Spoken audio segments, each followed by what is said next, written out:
Bonjour à tous, bienvenue. On est hyper content de voir que la salle est quasiment pleine.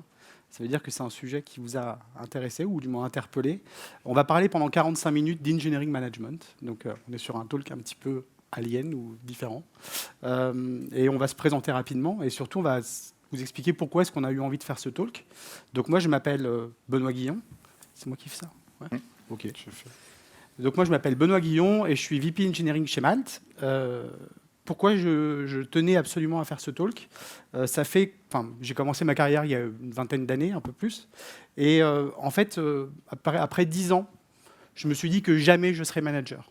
Voilà, pour être tout à fait clair. Et je me retrouve aujourd'hui manager et responsable d'une équipe de 90 personnes. Donc, qu'est-ce qui s'est passé? C'est la bonne question. Et surtout, en fait, ça fait 3 ans que je suis arrivé chez Malte. Et en fait, chez Malte, je suis arrivé, on était une vingtaine, 25 personnes à peu près au produit. Aujourd'hui, on est quasiment 120. Donc, au cours de cette expérience, j'ai été amené à créer une strate de management intermédiaire, parce que tout seul, je ne pouvais pas tout faire. Je suis arrivé comme premier manager. Et donc, en fait, j'en ai tiré plein de leçons, vraiment de choses intéressantes. Et c'était l'occasion, en fait, aujourd'hui aussi d'en parler un petit peu et de redéfinir un peu ensemble ce que c'était qu'un manager, ce qu'on pouvait attendre d'un manager. Je me suis pas mal basé aussi sur toutes les interviews. J'ai rencontré beaucoup de personnes pour parler de ça. Et donc, c'est un petit wrap-up de tout ça. Retour d'expérience. Bonjour, moi c'est Dimitri Bailly. Je fais partie de Back Market en tant que staff et de TechRox aussi, un réseau de CTO et de tech leaders, donc de gens qui se posent des questions sur comment être senior dans la tech et comment partager. Donc on a un Slack avec 2500 personnes qui échangent sur le sujet, en français principalement. Donc vous pourrez creuser. Pourquoi j'ai kidnappé Benoît contre son gré? Ça, c'est une bonne question. J'ai commencé à kidnapper l'année dernière Hugo Lassiège de Malte sur un talk qu'on a fait ici sur les contributeurs individuels. La suite un petit peu évidente était de creuser sur les engineering managers. Et on a bien échangé sur nos pratiques respectives chez Back Market et chez Malte. Donc c'est notre vision, c'est un retour d'expérience de ce que nous, on a appris du rôle de manager technique. En plus de toute la théorie où il y a des excellents livres sur le sujet, mais on vous livre ça. Et moi, ça m'intéresse bien pour mieux apprendre à contribuer à l'organisation de Back Market. On est 250 ingénieurs, 40 squads, 40 engineering managers. Donc on a pas mal d'échanges sur le sujet, pas mal de questionnements et un accompagnement dans la carrière de ces personnes-là. Le disclaimer, c'est vraiment ça, c'est que c'est notre point de vue, de notre expérience, dans notre contexte, qu'on va résumer comme des entreprises pilotées par le produit. Donc on est une seule entreprise, un seul produit, 250 ou je ne sais pas combien vous êtes exactement, 90 sur le même produit. Donc on travaille tous sur le même sujet, sur le même produit à 250. Et pour ça, il y a des organisations dites produits et des principes de software craftsmanship et pilotés par la qualité. Il y aura un talk sur les Dora Metrics cet après-midi à Devox. C'est un peu les repères de la performance de ce type d'équipe. On en reparlera un petit peu, mais c'est notre contexte, équipe. Et quand on parle d'équipe produit, c'est un petit peu ce type d'organisation-là où on a des équipes de 6-8 personnes maximum autour d'une brique fonctionnelle du produit avec un engineering manager, un product manager designer, des développeurs, des QA, des DevOps à l'intérieur d'une même équipe autonome au sein d'un univers un peu plus grand. Ouais. Et donc, ça, justement, comment ça scale cette organisation? On en met plusieurs. Okay, et tout se passe bien. C'est tellement facile. Et il n'y a pas de limite, ça scale. Tout le monde dans la salle en est convaincu. Personnellement, j'organise aussi une autre conférence qui s'appelle Flowcon, où on s'occupe de l'autonomie, la capacité de l'équipe à être performante à ce niveau-là. Et ma conviction personnelle, c'est que si l'équipe squad est performante à ce niveau-là, le reste va être plus facile. On n'a pas forcément besoin d'organiser le reste. Si on a une équipe performante, elle sera elle sera bien si elle a son autonomie, elle n'est pas bloquée par les dépendances entre équipes et compagnie, comme un individu peut être très senior et contributeur. Voilà. Donc on se concentre sur le poste engineering manager au sein de cette équipe. L'année dernière, avec Benoît, et c'est un petit peu le résumé de la vision des postes et de la carrière des personnes, des développeurs techniques dans ce domaine-là. C'est la dual ladder. On a 3 grades, donc on peut dire 3-4 ans à chaque niveau, où on est junior, on apprend à faire le métier, on progresse, on devient senior engineer à un moment donné, et là, il y a une branche assez complexe. Est-ce que je dois être manager? Tout le monde me dit, si tu veux progresser, il faut être manager. Est-ce que je peux, ça existe? Est-ce que c'est possible d'être contributeur individuel, staff engineer? Donc avec Hugo, l'année dernière, on a creusé la branche de gauche. Cette année, on est là pour creuser la branche de droite. Et plus spécifiquement, le début, donc le poste d'engineering manager, ses contraintes, le pourquoi, du comment, et notre perception autour de ce sujet-là. La petite note qu'on a dit l'année dernière, c'est que, moi je suis convaincu, et j'espère que tu l'as aussi, sinon on va se fâcher en public, ça ne va pas être très agréable. C'est important de faire les deux dans sa carrière. Avec donc, le pendulum, il y a pas mal d'articles sur le sujet. Je suis vraiment convaincu que même pour des architectes ou des spécialistes, des experts, c'est important qu'ils soient passés par une branche de manager. Donc le sujet concerne tout le monde, j'espère, dans la salle, mais pas en même temps. Donc on mixe pas les casquettes. Voilà. Ouais. Tout à fait. Est-ce que dans la salle, il y a des gens qui sont déjà engineering manager? Ah ouais, cool. Les autres, vous pouvez sortir. Ce talk s'adresse donc à tout le monde ici, oui, principalement aux engineering managers. On va parler aux engineering managers tels qu'ils sont là, mais que vous soyez avant, après, dans cette carrière-là, je pense qu'on va vous donner nos petits retours d'expérience sur le sujet. Alors déjà, en fait, on a pris le parti avec Dimitri de commencer par... alors, pas le négatif, on ne va pas dire ça comme ça, mais en gros, des situations. On a essayé d'écrire des situations dans lesquelles un engineering manager pourrait être un peu en galère, ou en tout cas mis à contribution, ou en tout cas, on va attendre de lui qu'il fasse quelque chose. Donc, ça va vous permettre de voir un peu l'étendue de la problématique qu'un engineering manager doit résoudre. Sur le premier exemple, c'est un exemple tout simple, c'est l'exemple le plus, je pense, le plus direct auquel vous allez penser si vous pensez à qu'est-ce que doit régler mon manager, c'est vous êtes face à une équipe, donc vous êtes dans une situation où vous avez une équipe pour qui délivrer en production, ça fait mal. C'est un vrai problème, c'est pas quelque chose qu'on va faire souvent, parce qu'à chaque fois qu'on le fait, ça pique. Et puis, surtout derrière, c'est qu'on se prend des retours de flammes énormes, donc en termes de nombre de plaintes, du support, de nombre de personnes qui ne sont pas contentes de votre service, etc. Ça ne va pas. Donc, les symptômes, alors si on parle un peu en Dora Matrix, les symptômes, c'est la fréquence de déploiement, qui va ne pas être bonne, qui va plutôt être élevée, ou faible, plutôt une fréquence. Donc vous allez, votre équipe va déployer très peu fréquemment.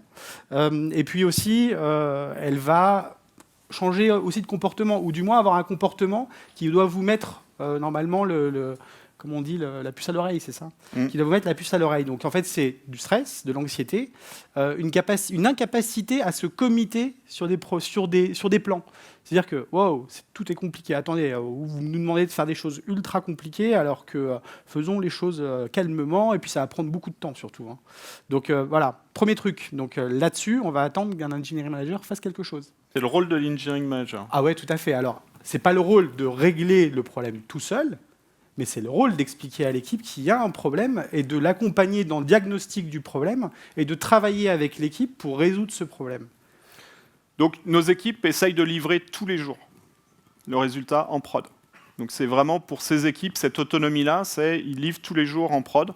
Donc chaque jour, le but du jeu, c'est de finir au moins quelque chose, qu'il y ait un incrément en production. Et ça, c'est un des objectifs. La deuxième situation, et là généralement, en fait, moi j'ai pu le remarquer quand j'ai fait passer des entretiens, les futurs engineering managers ou des gens qui voulaient être chez engineering manager dans mon équipe, ça peut coincer un peu. C'est comment amener l'équipe à réfléchir résultat. C'est-à-dire qu'en fait, le symptôme, la situation dans laquelle vous êtes, c'est que vous avez des équipes qui sont bonnes, qui sont, on va dire qu'elles ont rempli le premier niveau du contrat, mais néanmoins, en fait, ce qu'il en sort, c'est assez questionnable. C'est-à-dire qu'en gros, elles ne vont pas forcément réfléchir tout le temps ROI, elles vont plutôt réfléchir technologie ou projet. Donc, je veux pas j'enquille les projets les uns derrière les autres. Ou alors, j'ai un nouveau projet de passer de telle techno à telle techno, ou j'ai un nouveau projet de sortir telle nouvelle feature. Et on va réfléchir comme ça. Mais finalement, que ça marche ou ça marche pas, ou qu'au final, on ait le résultat attendu, bah, ça ne va pas changer grand-chose pour leur vie. Donc, et là, c'est quelque chose je pense que vous avez déjà entendu parler de ça, vous avez déjà lu des choses là-dessus. C'est la différence entre output, donc le truc qu'on produit, et outcome, c'est ce que ça va générer comme impact. Et ça, c'est un élément clé que l'engineering manager doit maîtriser parfaitement et travailler là-dessus avec l'équipe. C'est le rôle du PM, ça. Oui, c'est le rôle du PM, on est d'accord, mais pas que. Pas que. Non, c'est pas. En fait, on peut pas laisser les clés du château dans les mains du PM et c'est fini. C'est-à-dire que le PM, il va pas avoir de vision forcément sur tout ce qui se passe au niveau technologique. Le PM, il va pas forcément. C'est pas lui qui va traiter forcément tous les retours, tous les bugs, tous les problèmes de mise en prod, etc. Donc, si on laisse les clés de la voiture dans les mains du PM, on n'ira que dans une direction. Et le rôle de l'engineering manager là-dessus, justement, il est de faire prendre conscience qu'il y a d'autres choses et qu'il faut manager ça. Et c'est voilà. Donc, il gère le business en binôme dans l'équipe. Tout à fait. La troisième situation, c'est une situation encore un tout petit peu différente qui va amener à un autre levier derrière. C'est la situation dans laquelle vous avez une équipe qui va être, on va dire, assez challengeante ou critique vis-à-vis des autres. Le fameux syndrome de nous versus vous. Ça, je pense que vous avez peut-être déjà vu ça dans votre vie. Donc, vous êtes fait partie d'une équipe bien soudée, qui délivre bien, mais par contre, il y a un espèce de truc, vous sentez qu'il y a des bad smells, du genre, on se plaint tout le temps des gens pour qui on travaille ou avec qui on travaille. Tout ce qu'ils font, c'est toujours un peu moins bien que nous, ce qu'on fait. Okay, ou alors, je sais pas, j'ai d'autres exemples, mais dans l'idée, c'est ça, en fait. C'est-à-dire que, par exemple, des gens qui vont utiliser des softs qui sont produits par des équipes plateformes vont pas forcément être contentes du résultat. Donc l'IM, il est dans l'entreprise, il défend l'entreprise ou il défend l'équipe? Ah non, l'IM, il est dans l'équipe, mais il est là aussi pour faire partie de l'entreprise. Donc il est le pont entre les deux. Il défend la poule et l'œuf. Exactement. D'accord. Bon, il y a un peu de travail là-dessus. Et les dernières situations typiques, c'est vous avez une équipe où ça fonctionne bien, l'état d'esprit est là, etc. Mais par contre, en fait, vous n'avez pas de bonne surprise. Il n'y a pas de l'étincelle, le fameux truc où en fait vous avez une équipe qui est engagée. Okay, donc là, c'est des mots de manager, etc. C'est-à-dire une équipe qui est engagée dans quoi? Dans une amélioration continue. Donc c'est-à-dire de se dire on veut toujours faire mieux, ou on veut faire mieux, ou alors on veut changer d'échelle. Ça, c'est quelque chose en fait qu'on pourrait attendre d'une équipe. Bon, enfin, c'est le fameux effet levier des équipes engineering. C'est en fait, on résout ce problème-là, mais en fait, en vrai, on va trouver une solution qui va résoudre ce problème-là. Et donc ça, c'est vraiment le petit, c'est pas la cerise sur le gâteau, mais c'est le truc en fait on aimerait bien atteindre, c'est arriver à une équipe qui soit capable d'innover, qui soit capable de créer des surprises et qui ait un sentiment en fait, comment on dit en français, ownership. Ouais, ownership. Voilà, désolé. Hein. Pas mieux. Ouais, c'est ça. Oui, c'est ça. Enfin, en tout cas, ils ont le sentiment que le truc sur lequel ils travaillent, ça leur appartienne. Voilà. Responsabilité. Responsabilité, ouais, exactement. Être responsable. Tout le temps, mais ils vont être pénibles s'ils ne font pas juste ce qu'on leur demande. Et ils vont poser des questions, ils vont contribuer à essayer de changer les choses, c'est ça? On va faire en sorte qu'ils soient pénibles, alors. D'accord. Donc, si l'équipe est pénible, c'est bon signe. Qu'est-ce qu'il y a? Là, on a vraiment... C'est notre point de vue sur des qualités spécifiques de l'engineering manager, des responsabilités, ces 4 axes là. L'engineering manager, c'est pas évident, et pour moi, ça ne l'était pas au départ, que l'engineering manager est responsable de ces domaines-là de l'équipe. Ces 4 problèmes, s'ils arrivent, c'est typiquement un défaut de management de l'équipe. Il y a des bons bouquins sur c'est quoi être un bon manager. On en reparlera de Camille Fournier sur Manager Pass. Et pour apprendre à une personne à être manager, il y a plein de formations pour être manager. Mais dans le cadre des équipes produits, nous, on a ces 4 critères-là, qui est un peu la boussole de dire si l'équipe ne livre pas avec une bonne excellence opérationnelle, l'IM a une responsabilité, un ownership sur le sujet. Il se doit de faire quelque chose. Si le résultat business de l'équipe n'est pas là, ce n'est pas le PM spécifiquement qui est responsable. L'IM se sent concerné, parce que si son équipe ne contribue pas au business de l'entreprise, il doit le savoir, il doit le sentir, et il doit faire quelque chose. Donc il a le droit de s'opposer en disant non mais là, on ne livre rien, ça ne sert à rien ce qu'on fait sur le business. Il peut se poser, il a le droit lui-même d'être pénible, mais pas juste râler. Pareil, la bonne santé de l'équipe, l'intégration de l'équipe dans l'entreprise, c'est son travail. C'est vraiment pas évident. C'est peut-être basique à dire comme ça sur du papier, mais ça nous a pris, on est peut-être un peu lent, du temps à comprendre que c'est fait vraiment partie du rôle d'animateur, de facilitateur de l'engineering manager. C'est la différence entre il y a un engineering manager dans l'équipe ou il n'y en a pas. La qualité de fonctionnement et d'autonomie de l'équipe et de comportement de l'équipe. J'ai envie de te demander, Dimitri, comment est-ce qu'on fait pour mesurer tout ça? Bonne question. Il y a 2 axes, le court terme, le long terme. Tout le monde regarde le court terme. Les managers des IM vont regarder leur performance. Généralement, on associe la performance de l'équipe à la performance de l'engineering manager ou du manager. Les objectifs du manager sont ceux de l'équipe. Donc, il y a une assez bonne corrélation des deux. Donc, à court terme, il faut savoir mesurer la performance de l'équipe pour mesurer sa propre performance en tant qu'IM sur du court terme. Donc, la performance de l'équipe, il y a un bouquin Accelerate qui est basé sur des études de beaucoup d'équipes pour savoir c'est quoi une équipe performante. Ils ont inféré un certain nombre de critères que moi j'ai même plus envie de discuter. C'est le nombre de livrables et la qualité des livrables, la fréquence de livraison et la qualité des livraisons. C'est le critère de performance des équipes qui sont excellentes. Je ne sais pas pourquoi. Mais c'est les bons critères. Et déjà, d'apprendre à mettre cela en place et prendre des décisions par rapport à ça, ma vision, c'est que ça montre quels sont les bons problèmes à résoudre. C'est juste, ça pointe du doigt. Si vous n'arrivez pas à livrer plus souvent, c'est probablement qu'il y a un bon problème à résoudre dans le coin. Et si vous traquez celui-là, voilà, vous avez des bonnes pistes. Mais ça, c'est le boulot de l'équipe. Donc l'engineering manager met ces mesures-là en place. Il doit les maîtriser et aider à les mettre en place. Mais le boulot de l'engineering manager à court terme, c'est que l'équipe progresse sur ces parties-là. Donc lui, son boulot, c'est la mise en place de ces métriques-là, c'est la mesure de la santé de l'équipe. Chez Back Market, on fait des squad health checks qui viennent de Spotify, où on a un ensemble de questions pour faire un peu le net promoter score de l'équipe, de comment elle se sent, elle, en tant qu'équipe. Parmi celles-ci, il y a est-ce que vous vous sentez comme des pions ou des acteurs du système? Ça permet à l'équipe d'expliquer comment elle se sent. Ça, c'est les critères court terme pour savoir est-ce que ça va ou pas tout de suite. Derrière ça, et le vrai boulot de l'IM et le vrai impact d'avoir un IM ou pas dans l'équipe, c'est savoir quand il faut changer radicalement les choses. Parce que faire de l'amélioration continue, faire tourner l'équipe quand elle est en place, normalement l'IM il ne sert à rien. Voilà. Donc s'il y a des IM, c'est qu'il y a des problèmes.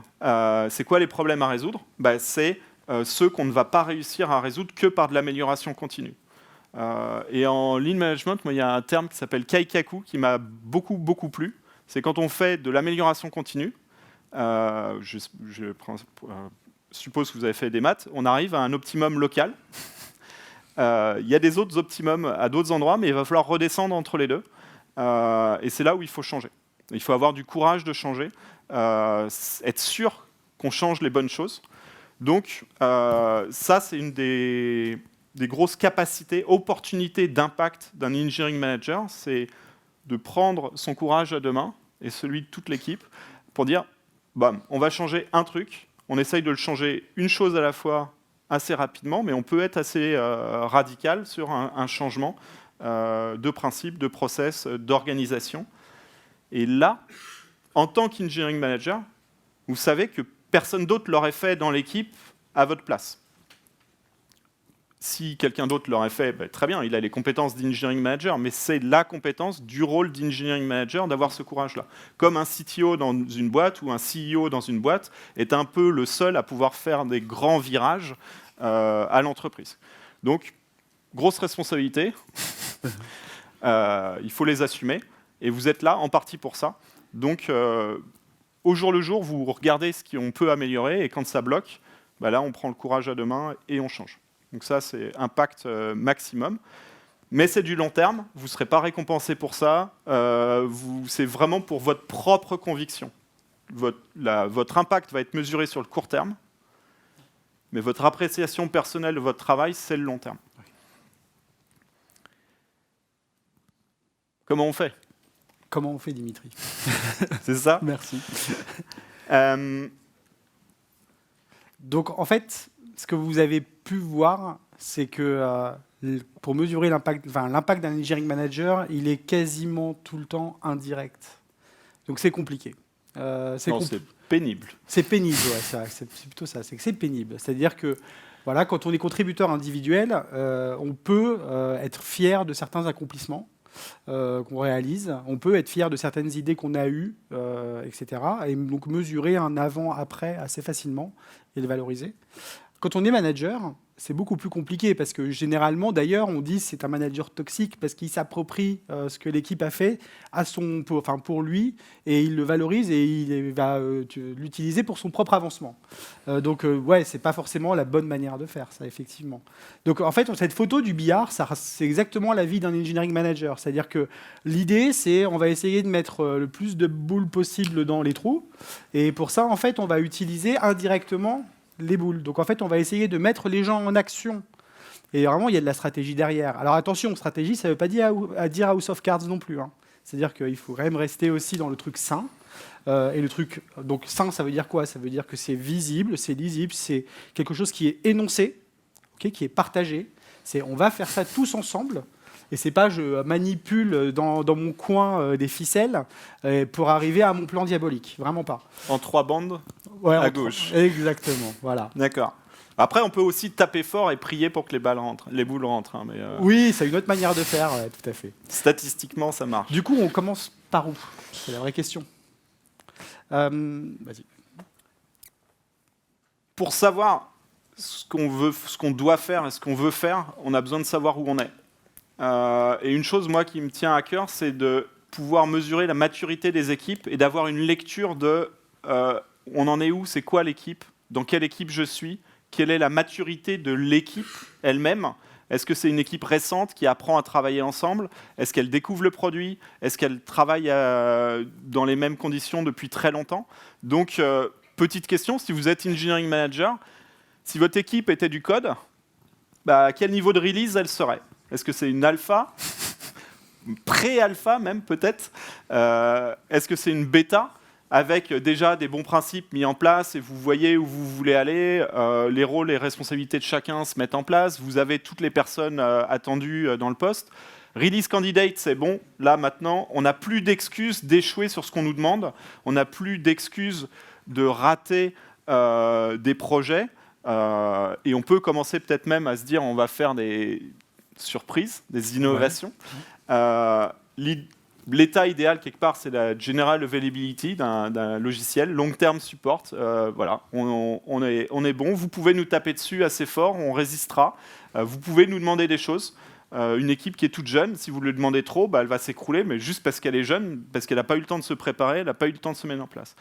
Donc du coup, en tant qu'engineering manager, essayez de savoir à quel niveau de maturité est votre équipe. Il y a plein de modèles de maturité. J'en connais pas la moitié. J'en ai mis un au hasard, là, le Tuxman Maturity Model, qui semble parler, qui est décrié aussi. Voilà. Mais au moins, ayez votre propre framework. Il n'y a pas besoin d'avoir énormément de littérature pour savoir quel est le next step en tant qu'engineering manager pour faire progresser cette équipe-là.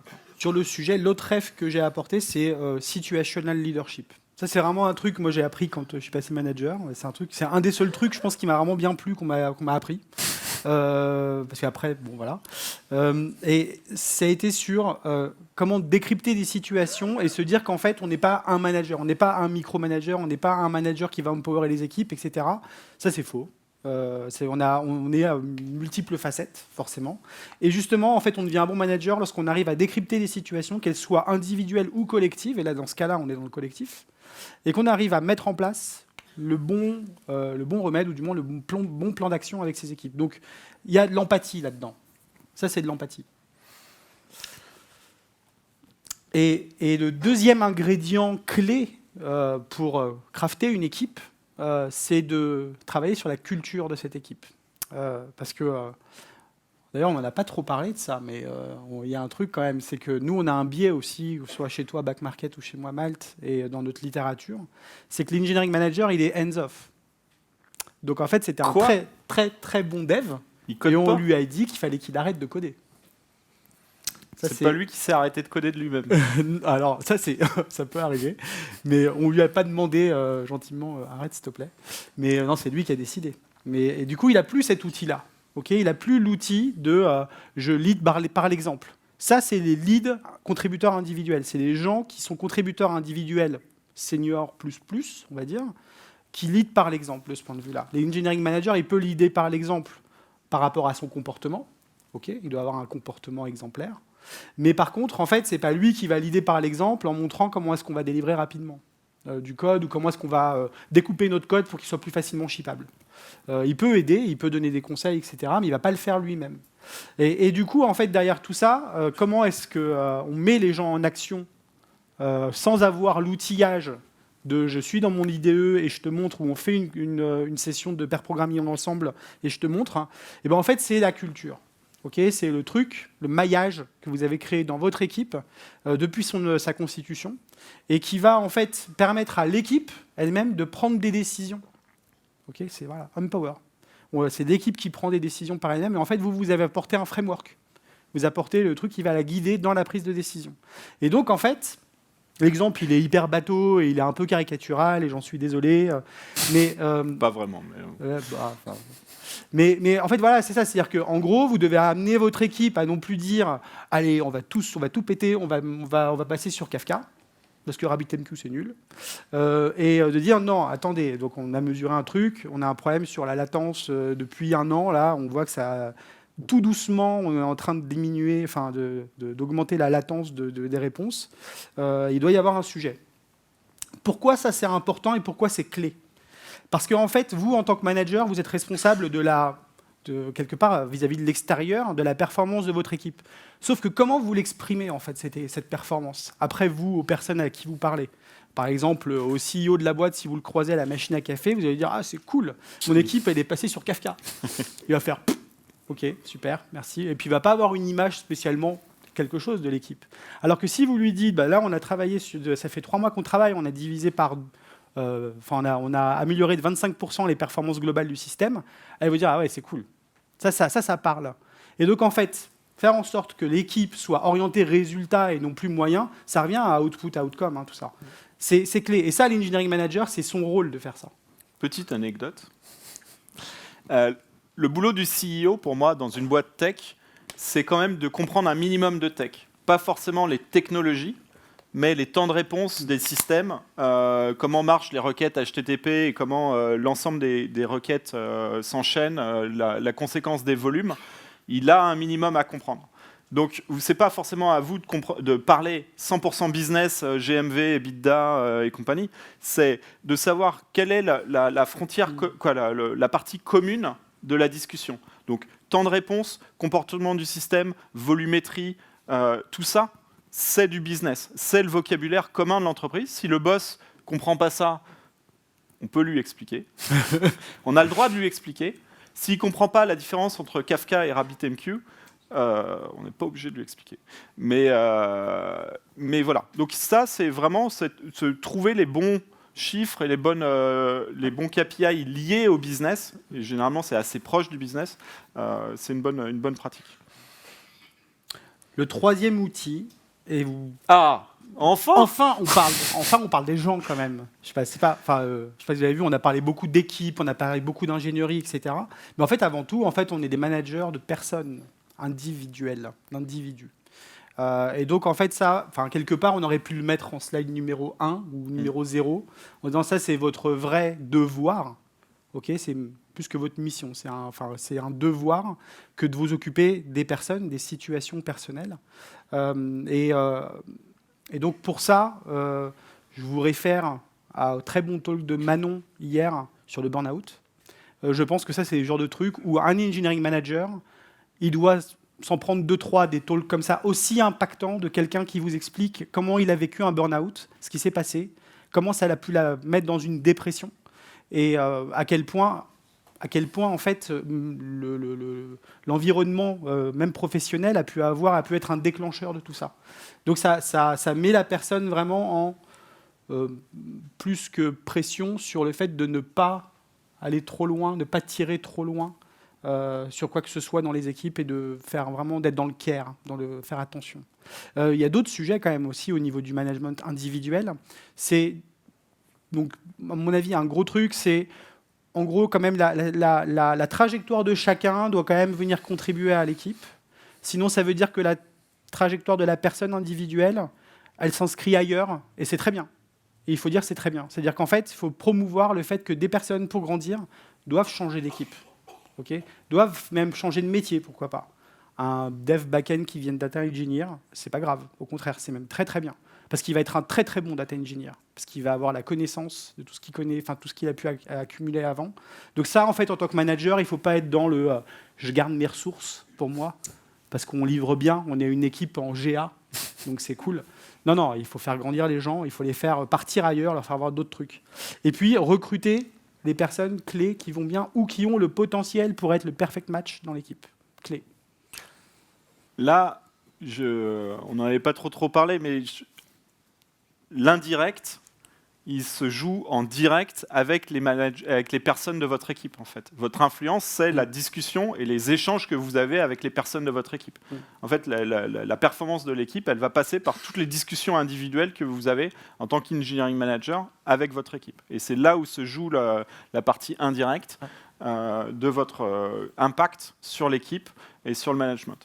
Et c'est pour ça qu'on en parle aussi tard aussi. C'est qu'il faut avoir conscience de tout le système et de toutes vos responsabilités pour savoir quelles sont les bonnes discussions à avoir avec ces personnes-là. Le quatrième outil, ou du moins pratique pour crafter une équipe, c'est la relation avec l'entreprise et la relation avec l'extérieur. Là, en fait, il y a une histoire de positionnement du manager. On en parle un tout petit peu. Est-ce que le manager est dans l'équipe, il est en dehors, etc. Moi, le conseil, ou en tout cas le takeaway principal, c'est en tant que manager, ne vous positionnez pas comme étant une gateway, une passerelle ou un proxy, parce que vous êtes le goulet d'étranglement, vous êtes celui qui partout passe. Vous retenez l'information, le fameux proxy cache, dont on parlait l'autre fois. Non, l'idée, c'est le pire. L'idée, c'est d'être un DNS. L'idée, c'est vous avez une question, vous allez pointer vers la bonne ressource. Vous allez faire en sorte que que les membres de votre équipe, ils sortent. Okay, il faut aller voir les autres. C'est un parti pris, hein, parce qu'il y a...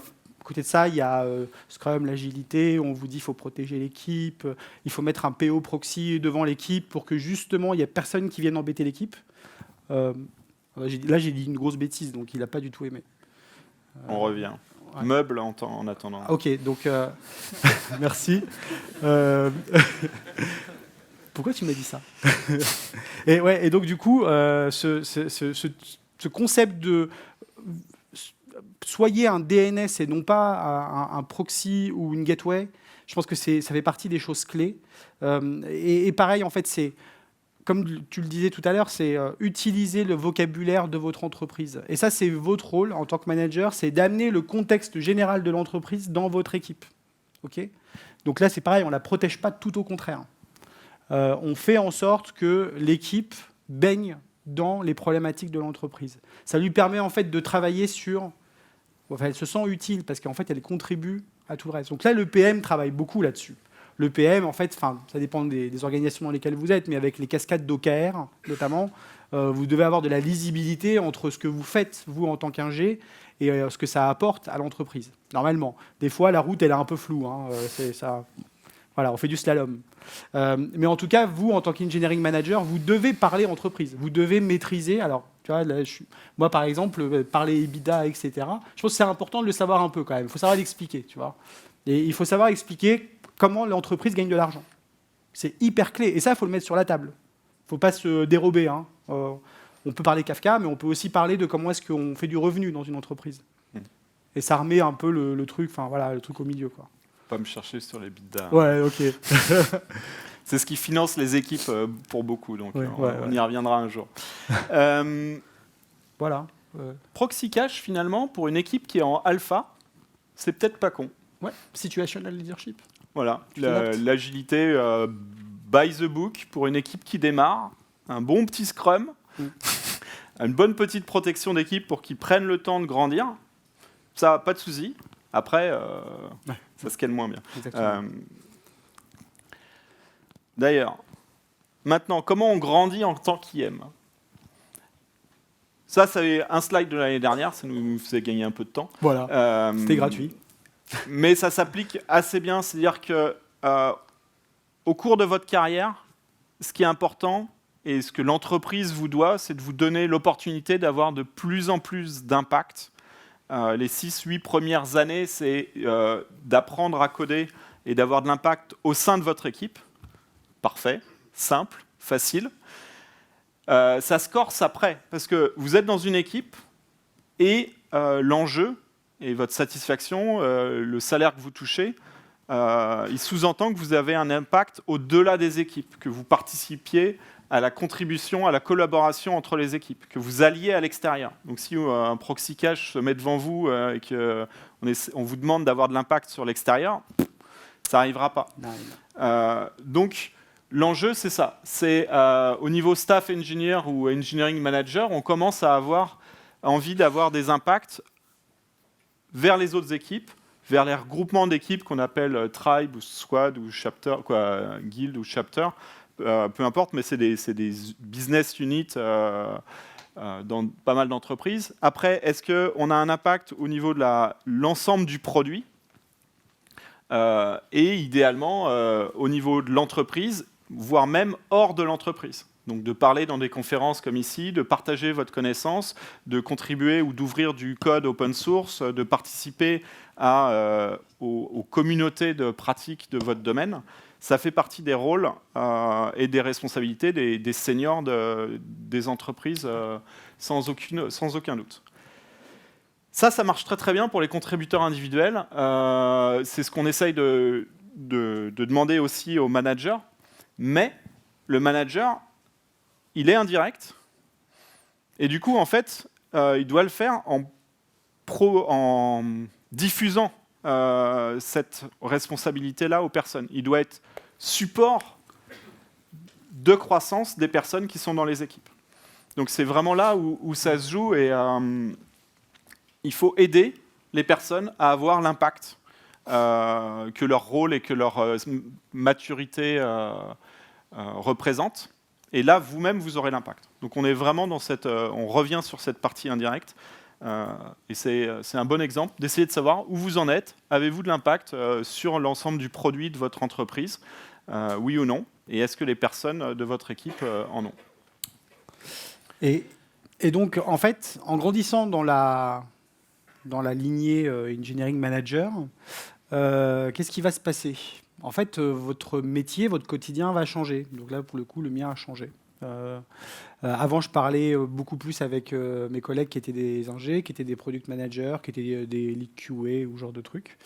Et c'était bien. On avait notre langage, on parlait des mêmes choses. Et puis en fait, maintenant je suis VP Engineering, donc il y en a un chez Malte. Et donc en fait, je parle avec d'autres personnes. Je parle encore avec mes équipes, heureusement. Et d'ailleurs, ça fait partie de mon takeaway. Mais par contre, en fait, j'ai été amené à rencontrer des gens qui parlent pas comme moi, des RH, des gens qui travaillent à la finance, des CFO, des CMO qui travaillent au marketing, des sales, des head of sales, etc., des investisseurs, potentiels investisseurs. Ça existe encore, ça existe. Il y en a encore quelques-uns. Enfin, bon, maintenant, je ne sais plus, mais avant, il y en avait encore. Des potentiels investisseurs. Et donc, en fait, ça vous demande quelque part de retravailler un peu en tant qu'individuel contributeur, quelque part. C'est-à-dire que là, en fait, vous n'êtes plus uniquement sur de l'indirect, mais vous devez retravailler sur vous-même aussi, non pas en tant que coach ou en tant que jet d'une équipe, mais voilà, il y a une remise en question. Il faut se réapproprier un langage qui est clé, parce qu'en fait, on parle de partenaire. Donc, partenaire, c'est bidirectionnel. C'est-à-dire qu'en fait, vous apportez quelque chose, donc les gens vous posent des questions, vous répondez. Mais en plus de ça, en fait, vous devez, ils doivent vous apporter quelque chose aussi. Enfin, c'est dans les deux sens. Et donc, en fait, il faut parler la même langue. Il faut avoir les mêmes problématiques à résoudre, en fait, aussi. Donc là, c'est aussi un petit peu différent. C'est-à-dire que vous allez commencer à créer de l'empathie avec le CFO. Waouh. C'est compliqué, hein. T'es vraiment sûr? Si, bien sûr. Oui, il faut partager les mêmes problèmes, sinon on ne fait pas partie de la même entreprise. Donc c'est important. Et après, comment ça se décline dans les équipes d'engineering, ça c'est un métier aussi. Donc il faut parler avec eux, quoi. Voilà. Par exemple, être partenaire des RH, alors moi c'est un truc que j'aime beaucoup. Être partenaire des RH, c'est notamment quand on est engineering manager, on dit c'est notre boulot d'être people manager. Comment est-ce qu'on est partenaire d'une équipe RH? Et pas en fait on subit la roadmap des RH dans notre équipe. On leur dit qu'on est un laboratoire. Et ça marche trop bien. Et en fait, ce qu'on fait, c'est que du coup, en fait, on pousse un tas de trucs que l'équipe RH n'aurait jamais pensé faire parce que c'est un petit peu décalé par rapport à ce qu'ils connaissent ou ce qu'ils ont pu expérimenter. Donc, on prend des trucs, par exemple, de la baie de San Francisco, des trucs qu'on voit dans des Slack, qu'on lit dans des bouquins, etc. Et on dit aux RH, on ne fait pas tout seul dans notre coin, on leur dit, regardez, on va faire un truc, on va expérimenter, on les met dedans, et on fait une itération sur l'équipe d'engineering. Et après, en fait, ils veulent faire pareil sur le reste de l'entreprise. Et là, en fait, on a de l'impact. Okay, on a l'impact sur l'entreprise, parce qu'au final, on était à l'initiative de ce truc-là, et on a aidé les autres à réfléchir en tant que, différemment. On a le droit de créer quelques surprises. Exactement. Créer des en surprises étant aussi. pénible. Voilà. Exactement. Petite slide de conclusion, et on va être super dans le timing. En fait, on voulait vous partager un peu nos 2 takeaways majeurs de ce cheminement qu'on a eu avec Dimitri, de discuter ensemble tous les mardis soirs pour préparer ce talk. Et en gros, de moi, en fait, ce que ça a créé chez moi ou comme sentiment d'être VP Engineering chez Malte. Aujourd'hui, j'ai le sentiment que ma mission, en fait, c'est vraiment de représenter la culture engineering au sein de l'entreprise, donc alors avec mes partenaires, bien sûr. Mais donc ça veut dire qu'en fait, je ne me suis jamais coupé de cette culture. Et je pense que c'est clé. Et je continue à aller voir des talks qui font mal à la tête sur la crypto post-quantique. Tu codes un peu? Ouais, mais pour moi, pas pour Malte. Ça ferait trop mal. non, je code un peu pour moi. Notamment, et surtout, en fait, je fais de la veille. Je fais de la veille et je partage des articles de veille qui sont intéressants, etc. Donc oui. Et en fait, garder cette culture engineering, c'est quelque chose, en fait, je pense que c'est une bataille du quotidien, quand on arrive dans ces niveaux de responsabilité, etc. Et de positionnement, en fait, surtout. Et qu'il faut absolument avoir gardé en tête. Il ne faut pas s'éloigner, en fait. Top. Moi, de cette préparation-là, de ces échanges, je me suis rendu compte que l'engineering manager servait à rien, qu'on ne devrait pas en avoir besoin, sauf si tout n'est pas en place et qu'il arrive des choses inattendues. Là, vous avez une utilité.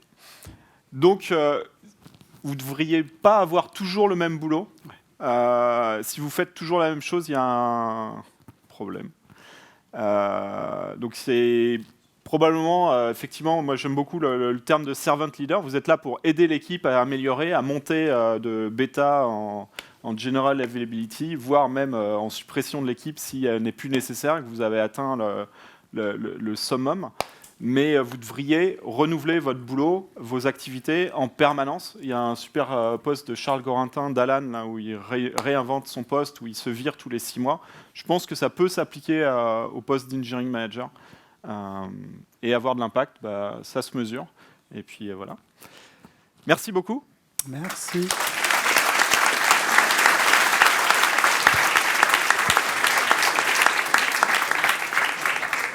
Il nous reste 14 secondes, donc je ne pense pas qu'on fasse de questions. Mais les slides vont être en ligne. On mettra les livres à lire en ligne aussi. Elles seront dans le lien de la vidéo YouTube. Alors, on ne donne pas les livres gratuits. Hein. C'est non, juste la on n'a ref. pas cette année. J'ai complètement oublié. Bonne journée.